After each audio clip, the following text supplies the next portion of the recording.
ही दोन गोष्टी म्हणजे दोन पोस्टर्स आहेत. एका पोस्टरवर लिहिलंय मराठी माणसा जागा हो आणि दुसऱ्या पोस्टरवर लिहिलंय बटोगे तो कटोगे तो बटोगे.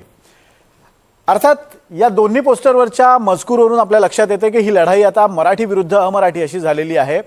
आणि खरं तर ठाकरे बंधूंची युती होण्यापूर्वी काही दिवस अगोदर मुंबईत बटोगे तो पिटोगे अशा स्वरूपाची पोस्टर्स लागायला सुरुवात झाली होती आणि त्याला मनसेनं आता आपल्या स्टाईलमध्ये उत्तर दिलंय.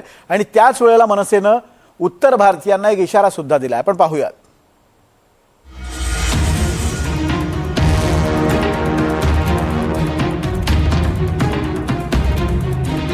महापालिका निवडणुकीत पुन्हा एकदा कटोगे बटोगे आणि पिटोगे. बटोगे तो पिटोगेला मनसेचं उत्तर. मराठीचा अपमान केला तर नाही बटोगे फिर भी पिटोगे. राज ठाकरे आणि उद्धव ठाकरे एकत्र येताच मुंबईभर पोस्टर्स लागली. पोस्टर्समध्ये लिहिलं होतं उत्तर भारतीय बटोगे तो पिटोगे. या पोस्टर्सना आता मनसेनं उत्तर दिलंय. मनसे म्हणते उत्तर भारतीय मराठीचा अपमान केला तर नाही बटोगे फिर भी पिटोगे. काल ज्या पद्धतीने मुंबईत होर्डिंग लावण्यात आली की बटोगे तो पिटोगे वगैरे, त्यांना मला असं वाटतं की एक महत्वाचा मेसेज आम्हाला सगळ्यांना मिळून द्यायचा आहे की मराठीचा अपमान केलात तर तुम्ही बटा नाही तर नाही बटा, नाही बटोगे तो भी पिटोगे. मराठीचा अपमान सहन केला जाणार नाही हा सुस्पष्ट मेसेज हा गेला पाहिजे आणि तो मेसेज देण्याचं काम आम्ही केलेलं आहे. हो मी वानर आहे, मी प्रभू हनुमानचं मी वानर आहे, संकट मोचन मी वानर आहे. माझे समाज लोकांना संघटित करून त्यांना ताकद देण्याचं काम हा बंदर करणार आहे. आणि जे राज ठाकरे साहेब जे भोंगाच्या समोर हनुमान चालीसा लाव म्हणत होते ते बोगस होता. कारण तुम्ही बंदरचं नव्हे, वानरचं नव्हे, प्रभू हनुमानचा अपमान करतायत. ज्याप्रमाणे आता तुम्ही उद्धव सोबत लागलेला आहे, जे मुसलमान तुष्टीकरण करायचं काम तुम्ही दोन्ही भाऊ करतात. हा सुनील शुक्ला उत्तर भारतीय विकास सेनाच्या प्रत्याशीला घडवून आम्ही आमचा महापौर काढू. मनसेचं म्हणणं आहे भाजप उत्तर भारतीय विरुद्ध मराठी असा वाद तयार करताय. तर भाजप म्हणते निवडणुका आल्या की ठाकरेंना मराठीचा मुद्दा आठवतो. द्या ना, बघू ना कुठला लोहा कुठला पत्तर. मी तुम्हाला सांगितलं ना, ही जी मंडळी आहेत होर्डिंग आणि पोस्टर लावणारी, ही भारतीय जनता पक्षाची AI जनरेट केलेली माकडं आहेत. मुळात असं आहे की याचा विषय आला कुठे, जाणीवपूर्वक भारतीय जनता पक्षाला या पद्धतीचं नॅरेटिव्ह तयार करायचं आहे आणि उत्तर भारतीय मतं गोळा करायचे आहेत. त्याच्यासाठी चाललेले हे खेळ आहेत. जरी स्वर्गीय बाळासाहेब ठाकरेचे पुत्र आहेत, पण बाळासाहेबांचे विचार त्यांच्याकडे नाहीत ना.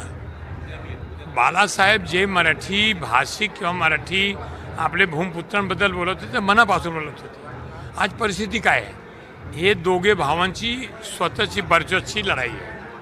कोण मोठे, म्हणजे उद्धवजी बडे की राज ठाकरे बडे, पण दोनों कहीं नहीं खडे, म्हणजे अशी परिस्थिती आहे. महाराष्ट्र सरकारनं हिंदीच्या सक्तीचा मुद्दा काढल्यानंतर राज्यातलं वातावरण चांगलंच तापलं होतं. मराठी न बोलणाऱ्यांना मनसे कार्यकर्त्यांनी मारहाण सुद्धा केली होती. त्यानंतर भाजप खासदार निशिकांत दुबे यांनीही मराठी लोकांनी महाराष्ट्राबाहेर यावं, आपटून आपटून मारू असा इशारा दिला होता.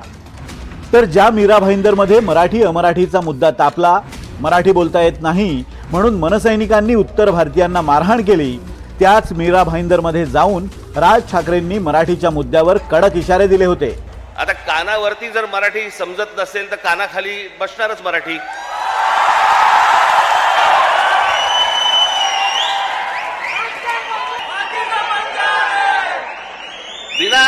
विनाकारण काहीतरी काढत असतात. तू आम्हाला पटक पटक मारणार दुबेलाच मी सांगतो, दुबे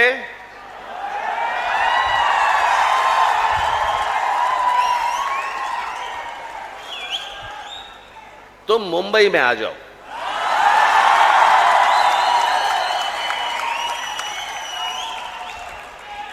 मुंबई के समुंदर में दुबे दुबे कर मारेंगे. 56 इंचाची तुम्ही पण छाती बाहेर काढून फिरा. हा महाराष्ट्र आहे, तुमच्या बापाचा महाराष्ट्र आहे. परत कोणी जर महाराष्ट्रामध्ये वेडावाकडं वागायचा प्रयत्न केला, माझा महाराष्ट्र सैनिक त्याचा गाल आणि त्याचा हात या सगळ्या गोष्टींची युती झाल्याशिवाय राहणार नाही. ठाकरे बंधूंची युती जाहीर होण्याच्या आदल्या रात्रीपासूनच मुंबईत बटोगे तो पिटोगे असे बॅनर्स लागले. ठाकरे बंधूंच्या युतीच्या घोषणेनंतर मराठी विरुद्ध अमराठी अशी लढाई मुंबईत सेट झाली आहे. त्यामुळे पुढचा काही काळ मराठी विरुद्ध अमराठीचा मुद्दा जास्त तापेल, त्यात तेल ओतलं जाईल, कारण मतांचं ध्रुवीकरण हाच सगळ्यांचा अजेंडा आहे. Bureau report, NDTV Marathi, Mumbai.